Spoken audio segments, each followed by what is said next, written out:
Bonaventure, have you heard the analogy of the arrow with Bonaventure? No. Mm-mm. This is great. This is so beautiful. Regarding the Regarding the sword of Our Lady. I didn't hear this. So Bonaventure says she's a martyr, Okay. but different than all the other martyrs, that at the cross, it's a sword pierced her heart. It was a fatal wound that bled her out, but it took many years, even a couple decades, to bleed her out. And he says, just like a hunter hits a deer and the arrow does not hit fatal, and that deer will limp around the woods for maybe 2 weeks, right, as the wound gets worse and worse and loses blood and all that, and then eventually the deer dies. Wow, beautiful. So Bonaventure likens the sword in her heart. That was the death throw to her, right? That was ultimately brought her the deepest. I mean, her sorrow and death in that moment is more than all the sorrow and death of the martyrs. Wow. Because she experienced it purely. She saw it. She stood there under the cross. Okay, so here's something I've been wondering for a while. You know how it says in Apocalypse that in heaven all of our tears will be wiped away, right? Oh, yeah. But often where there's a statue of Our Lady, it's crying. Do you think there's an exception to Our Lady that, like all the saints and martyrs in heaven, there's no more tears, but for some reason Jesus has allowed, because we know our Lord's suffering continues with us on earth, that right when Paul was converted, Jesus didn't say, why are you persecuting my church? He said, why are you persecuting me? So he immediately identifies directly with the church. So we know our Lord is suffering through those of us who are suffering for the Catholic Church on earth, whether it's in the East suffering in their bodies like those in China, or those in the West who are suffering for trying to be Orthodox Catholics, which is almost everybody right now who's trying to be an Orthodox Catholic.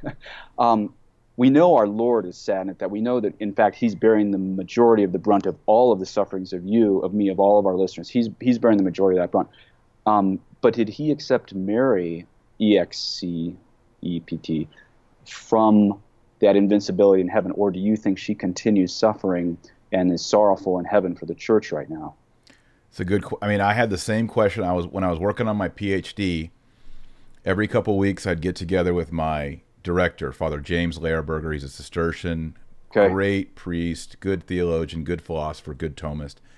And we were sitting up late one night talking about theological topics, and I brought that question up. I said, how is it that Our Lady can cry in apparitions or be sad or talk about her sorrows if she's in the beatific vision?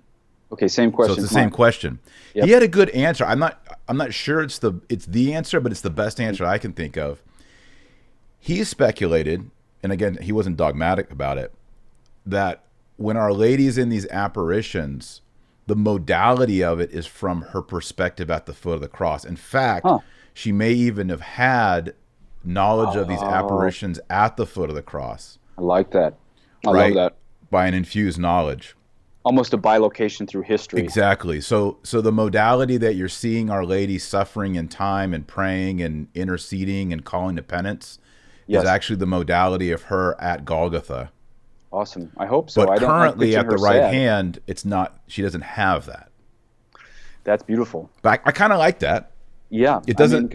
It may not be the right answer. Maybe she does suffer, but maybe all of her interaction with us is through that modality of her standing at the foot of the cross with the sword in her heart. Yeah, it's a great answer. So one of the earliest references comes from St. Gregory of Tours. This is in the 500s, and he says, quote, "The apostles took up her body on a bier and placed it in a tomb, and they guarded it, expecting the Lord to come." So already there's a supernatural hope that there's no way her body's going to rot, bugs, maggots. That's right. It's not going to happen. No way. So the apostles are guarding it, expecting the Lord to come. And behold, again, the Lord stood by them. And the holy body having been received, he commanded that it be taken in a cloud into paradise, where now rejoice to the soul, Mary rejoices with the Lord's chosen ones, end quote. Awesome. So that's the tradition. And, sometimes Protestants say, well, why would Pius XII make the Assumption a dogma? Mm-hmm. Because it's not in the creed. It's a little bit, has a later testimony, in tradition.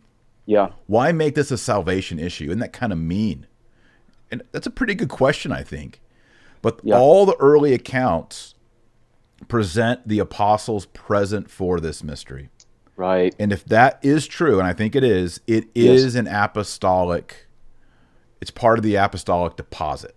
That's right. 2 Thessalonians 2, we're to hold to everything written and oral tradition. It's right in the Bible. So if the apostles, it's not just like this happened on a Thursday while she was walking in a garden and people said, I assume she went into heaven, so she's assumed. That's not it. Yes. If the apostles were present, that means it's part of the apostolic faith. It's the apostolic deposit. And therefore we must hold it.